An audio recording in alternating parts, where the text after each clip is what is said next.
Hello friend, this is Sudha, this is your psychology class. Psychology में हमारा topic चल रहा था व्यक्तित्व। व्यक्तित्व यानी पर्सनालिटी। कल हमने पर्सनालिटी के अर्थ समझे कि पर्सनालिटी कहते किसे हैं, ठीक है। उसके अलावा विभिन्न विभिन्न दृष्टिकोणों से हमने पर्सनालिटी का अर्थ समझने की कोशिश की कि व्यवहारिक दृष्टिकोण से व्यक्तित्व क्या है, या मनोवैज्ञानिक दृष्टिकोण से व्यक्तित्व क्या है, या अगर हम दार्शनिक दृष्टिकोण से, या सामान्य शब्दों में, या सामान्य शब्दों में व्यक्तित्व क्या है। इसके अलावा शाब्दिक अर्थ में व्यक्तित्व क्या है और कहाँ से लिया गया है, इतनी बातें हमने डिस्कस करी थी। अगर कोई किसी का ये वीडियो मिस हो गया हो तो लास्ट वीडियो आप हमारे चैनल से, हमारे प्लेलिस्ट से प्राप्त कर सकते हैं, ठीक है। और आज हम स्टार्ट करते हैं उसके टॉपिक के आगे से, व्यक्तित्व की परिभाषाएं। व्यक्तित्व के बारे में बहुत से मनोवैज्ञानिकों ने बहुत डिफरेंट डिफरेंट परिभाषाएं दी, उनका जिक्र आज हम करेंगे। परिभाषाओं की अगर बात की जाए तो व्यक्तित्व की सर्वश्रेष्ठ परिभाषा आलपोर्ट महोदय ने दी थी, तो सबसे पहले हम उनकी परिभाषा का जिक्र करेंगे, ठीक है। आलपोर्ट महोदय का कहना था कि व्यक्तित्व व्यक्तित्व के उन मनोशारीरिक समझ रहे हैं ना, मन और शरीर, उसमें मन का भी वर्णन किया गया है और शरीर का, उन मनोशारीरिक अवस्थाओं का गतिशील संगठन है। गतिशील या गत्यात्मक दोनों बातें आप यूज कर सकते हैं। संगठन है जो उसके पर्यावरण के साथ उसका अद्वितीय समायोजन स्थापित करता है। देखिए, जब हमने बुद्धि की बात की थी वहां भी यही बात की थी कि बुद्धि क्या है, व्यक्ति का समायोजन क्षमता। जितनी अच्छी उसकी समायोजन क्षमता है उतना अच्छा उसका व्यवहार रहेगा, ठीक है। तो जब हम व्यक्तित्व में उसकी बात, व्यक्ति के मनोशारीरिक गुणों की बात करते हैं, तो शारीरिक गुण तो शारीरिक गुण हो ही जाते हैं, और मनो यानी कि उसके आचार विचार, उसकी बुद्धि, विवेक, सारी चीजें आ जाती हैं। तो इसी के आधार पर इनकी परिभाषा सर्वश्रेष्ठ परिभाषा मानी जाती है कि उन्होंने मनोशारीरिक अवस्थाओं को लिया और उसका गतिशील संगठन है, उसको मतलब सबको एकत्रित करके जो चलता है, और उसके पर्यावरण के साथ, आसपास एटमॉस्फेयर में आसपास के लोगों के साथ उसका समायोजन स्थापित करता है। अद्वितीय समायोजन, सिर्फ किसी तरह एडजस्ट होना नहीं, बहुत अच्छे तरीके से जो अपने आप को समायोजित कर ले जाए, अपने आप को प्रस्तुत कर ले जाए, ठीक है। दूसरी परिभाषा हम देखते हैं मन महोदय की। मन महोदय का कहना था व्यक्तित्व की परिभाषा व्यक्तित्व के बनावट, व्यवहार के ढंग, अभिरुचि, रुचि, योग्यता, क्षमता, अभिवृत्ति, अभिरुचि आदि गुणों के संगठन के रूप में दी जा सकती है। इनकी परिभाषा भी अच्छी परिभाषा मानी जाती थी। ये व्यक्तित्व में व्यक्ति की बनावट, उसकी रुचियां, अभिरुचियां, अभिवृत्तियां आदि सबको शामिल करते थे, ठीक है। नेक्स्ट परिभाषा है वुडवर्थ महोदय की। वुडवर्थ महोदय का कहना था कि व्यक्तित्व व्यक्ति के व्यवहार के समस्त गुणों को कहते हैं। इन्होंने आइडेंटिफाई नहीं किया था कि कौन कौन से गुण, यानी उनका कहना था कि व्यक्ति अपने व्यवहार में जितने भी गुणों को लाता है, चाहे वो मन के हो चाहे शारीरिक हो, आंतरिक और बाह्य दोनों गुणों को इन्होंने समावेशित किया था कि व्यवहार करते समय जिन भी गुणों को लाता है वे गुण व्यक्तित्व कहलाते हैं। अगली परिभाषा बोरिंग महोदय की। बोरिंग महोदय ने कहा व्यक्तित्व व्यक्ति के अपने वातावरण के साथ अपूर्व और अस्थायी समायोजन है। इनकी परिभाषा अपूर्ण मानी जाती थी थोड़ा, क्योंकि इन्होंने समायोजन में उन्होंने किस व्यवहार को अपनाया, किस व्यवहार की व्याख्या की, ये कुछ स्पष्ट नहीं है, इसीलिए इनकी परिभाषा को सर्वश्रेष्ठ परिभाषा या अच्छी परिभाषा नहीं माना जाता था। लेकिन हाँ, परिभाषाएं तो आप मनोवैज्ञानिकों की परिभाषाएं एग्जाम में आ सकती हैं कि ये परिभाषा किसने दी, किसने वातावरण के साथ अपूर्व और अस्थायी समायोजन को व्यक्तित्व कहा। तो आपको तो आंसर लिखना ही है, क्योंकि आपको तो बुक सारी पढ़नी है। तो बोरिंग महोदय की ये परिभाषा थी। कैटल महोदय ने देखिए क्या कहा। कैटल महोदय का कहना था व्यक्तित्व वह है जिसके द्वारा हम भविष्यवाणी कर सकते हैं कि कोई व्यक्ति किस परिस्थिति में क्या करेगा। इनका कहना था कि व्यक्तित्व को इस तरह हम पढ़ सकते हैं कि हम उसके बारे में जान लेते हैं कि अब ऐसी परिस्थिति आई है तो व्यक्ति अब कैसे निर्णय लेगा, कैसा व्यवहार करेगा। ये परिभाषा भी बहुत अच्छी नहीं मानी जाती थी कि किसी के बारे में हम भविष्यवाणी नहीं कर सकते हैं, क्योंकि व्यक्तित्व या व्यक्ति के जब आचार विचार आपको सिर्फ पता है, उसकी मनोस्थिति नहीं पता है, तो आप उसके बारे में भविष्यवाणी नहीं कर सकते हैं, ठीक है। चलिए आगे के हम कंटेंट स्टार्ट करते हैं। इसके बाद थोड़ा व्यक्तित्व के कुछ सिद्धांतों को समझ लेते हैं। व्यक्ति के सिद्धांतों की बात की जाए तो सिगमंड फ्रायड का सिद्धांत, वहां से शुरू करते हैं। मनोविश्लेषणात्मक सिद्धांत, ठीक। इसको मैं रब करती हूँ और नोट डाउन जरूर करिएगा, स्क्रीनशॉट ले लीजिएगा इतनी देर से। अगर नहीं ले पाए हैं तो दोबारा से वीडियो देख के स्क्रीनशॉट ले लीजिएगा, नोट जरूर बनाते चलिएगा। नोट सबसे ज्यादा महत्वपूर्ण है आपकी स्टडी में।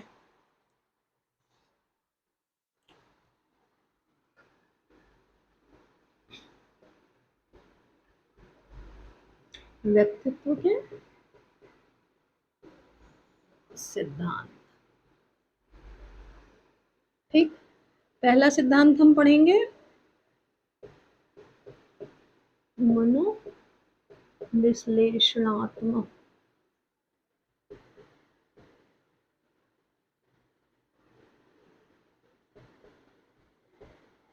सिद्धांत। ठीक, इसके प्रतिपादक कौन थे?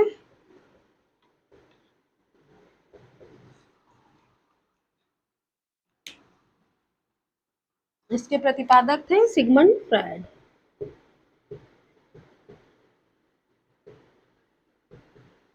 ठीक, फ्रायड महोदय इसके प्रतिपादक थे।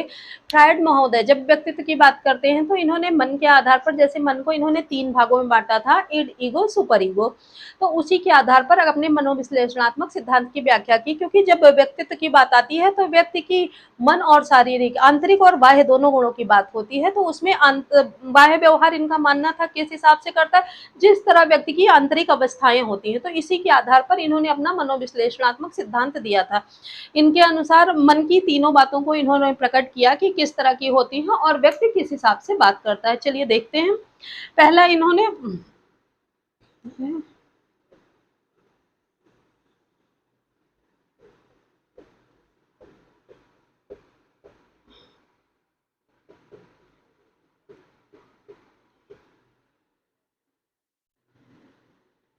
इसमें इन्होंने मन की 3 अवस्थाओं का वर्णन किया।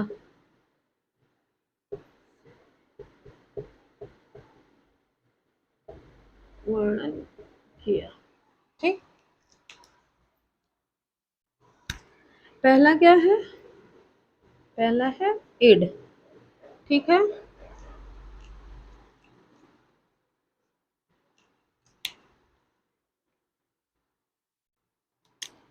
इनका कहना था कि इड जो होता है मन की पहली अवस्था होती है। ये इनके अनुसार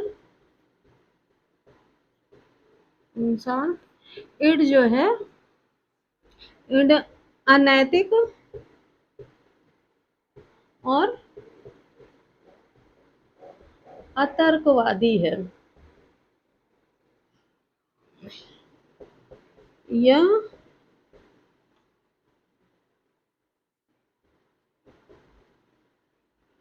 प्राकृतिक और साधारण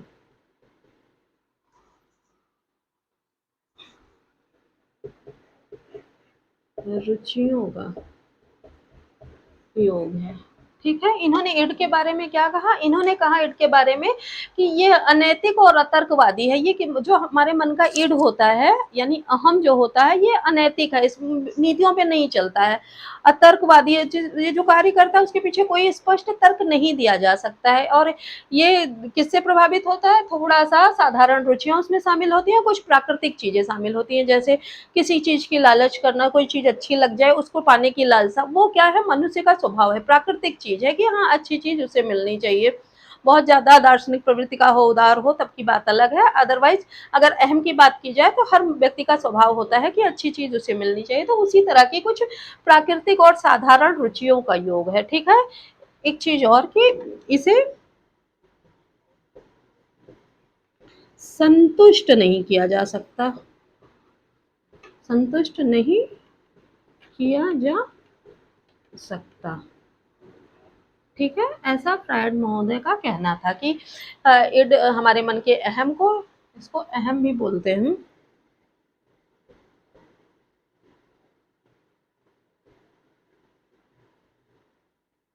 नहीं,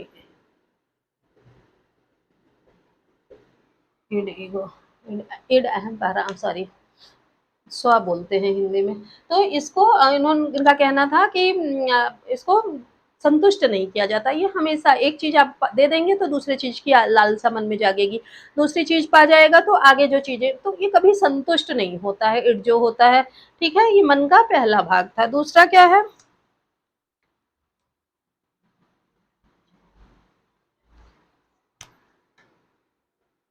दूसरा है ईगो।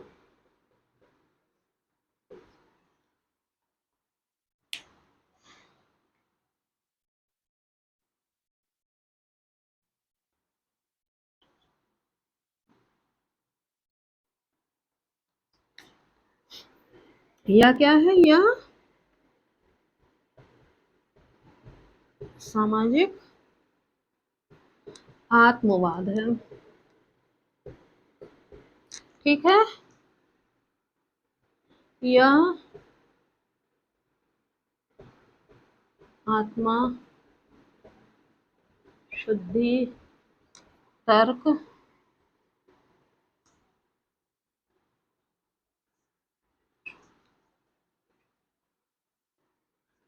तर्क शक्ति का योग है। ठीक है, और इसका संबंध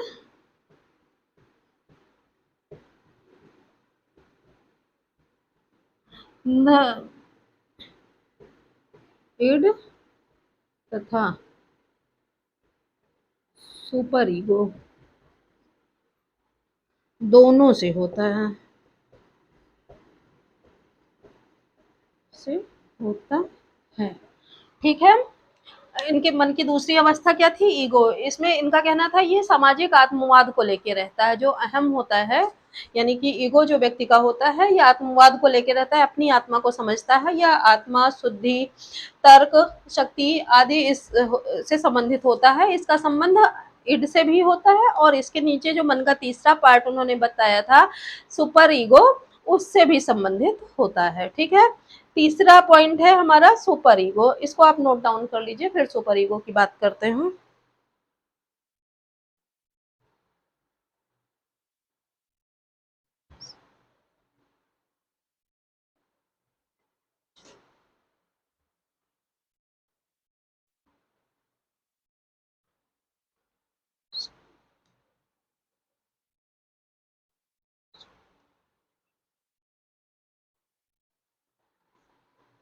इसको मैं रब करती हूँ।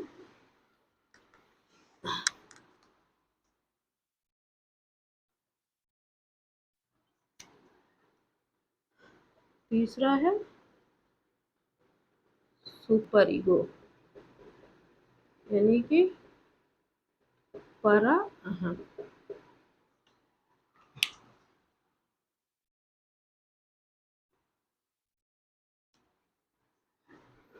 इसे आवरणक आत्मवाद कहते हैं।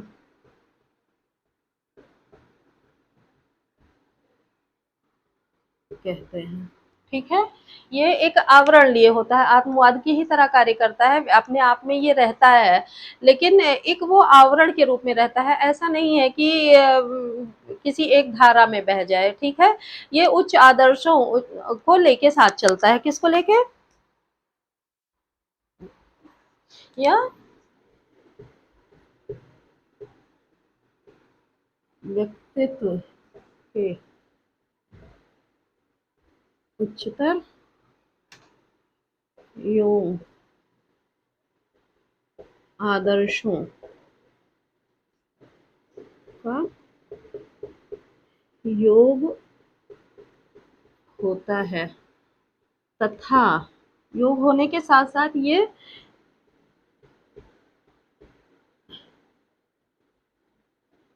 इड तथा ईगो को अनैतिकता से सावधान करता है। ठीक है,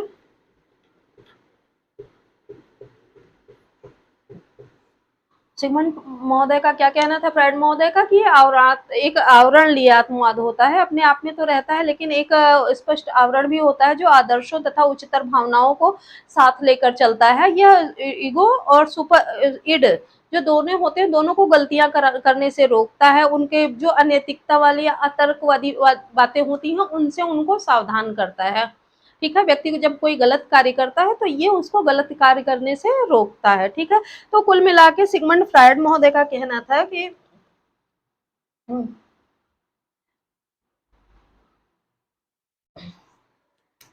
यदि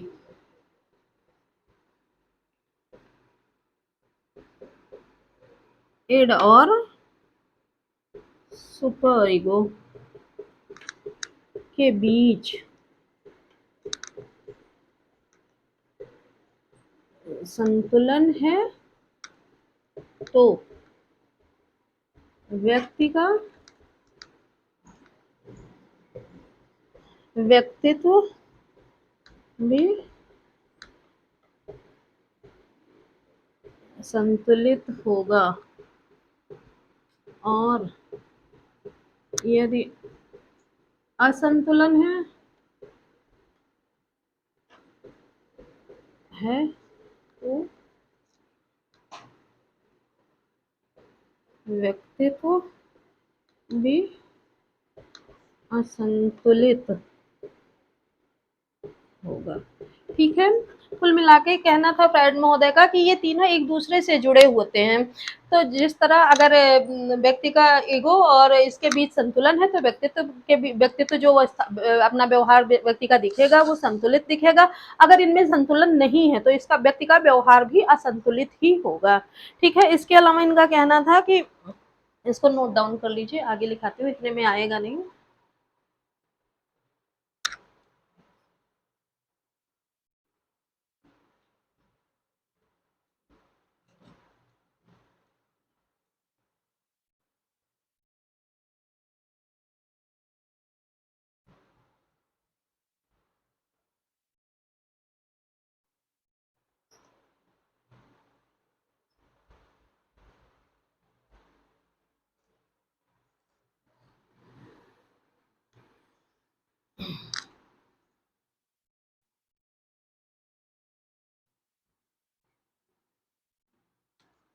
हाँ, इनका कहना था कि जो इड है, इड ईगो का वह भाग है, इनमें देखिए संतुलन कैसा था कि वह भाग है जो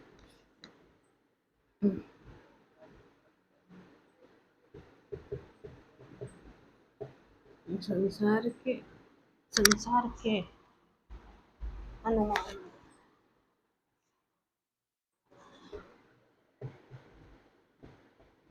अनुमान तथा संभावना से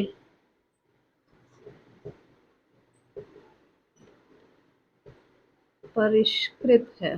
ठीक है, ये व्यक्ति ईगो का वह भाग है जो संसार के अनुमान कि संसार के बारे में क्या अनुमान लगाया जा सकता है कि कब किसको क्या करना है या क्या संभावनाएं हैं उससे परिष्कृत होता है। ठीक है, यह व्यक्ति के जो वो कार्य करना चाहता है उसके मतलब उसको कैसे कार्य करने हैं उसको यह दर्शाता है। किसको दर्शाता है? या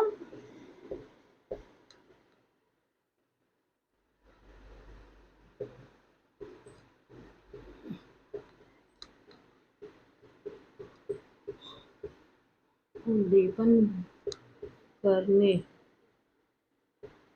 तथा उसके इर्द गिर्द जमी परत के अंश के रूप में रहता है।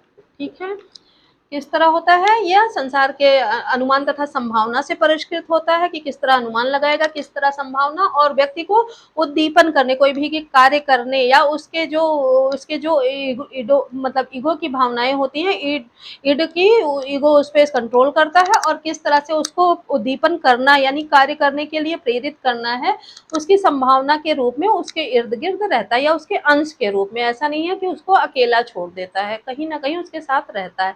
और जैसे इड के साथ ईगो जुड़ा है उसी तरह सुपर ईगो भी जुड़ा है, वो मैं आपको बताती हूँ।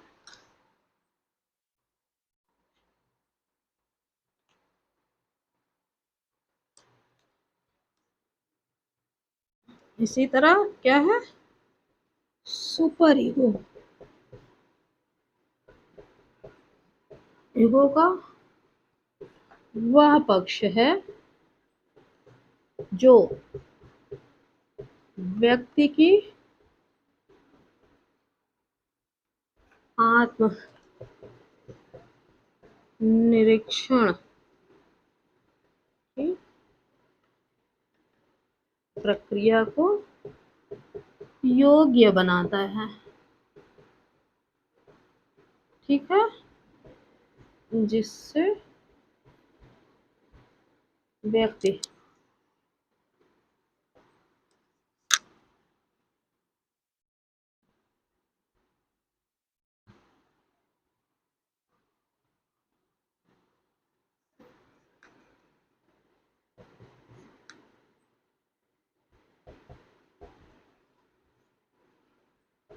रूप से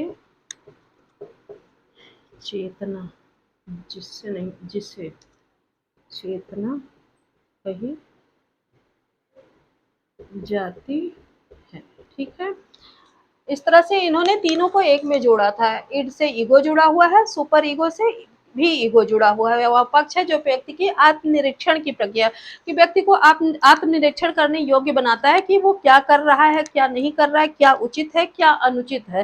तो इसी तरह से अपने मनोविश्लेषणात्मक सिद्धांत में सिगमंड फ्रायड महोदय ने तीनों को, मन की तीनों अवस्थाओं को, इड, ईगो, सुपर ईगो, तीनों को एक में बांध के रखा था कि ये तीनों मन के भाग होते जरूर हैं, पर जिनका देखो तीनों एक दूसरे से जुड़े होते हैं, जिसका एक कोई भाग जुड़ा नहीं होता है या ज्यादा सक्रिय हो जाता है, तो वही उसका व्यवहार, जिसको नकारात्मक कह सकते हैं, या समाज में जो जिसको मान्यता नहीं मिलती है, या अच्छा व्यक्तित्व तो नहीं कहा जाता है, वैसा व्यवहार बन जाता है। अदरवाइज जो ईगो, सुपर ईगो और इड से जुड़ा होता है, जिनका व्यवहार होता है, वही कुशल व्यक्तित्व वाले लोग कहे जाते हैं। ठीक है, होपफुली आपको ये सिगमंड फ्रायड महोदय का सिद्धांत समझ में आ गया होगा। परिभाषाएं जो मैंने पढ़ाई वो आपने नोट डाउन कर ली होंगी, आपको समझ में आ गई होंगी।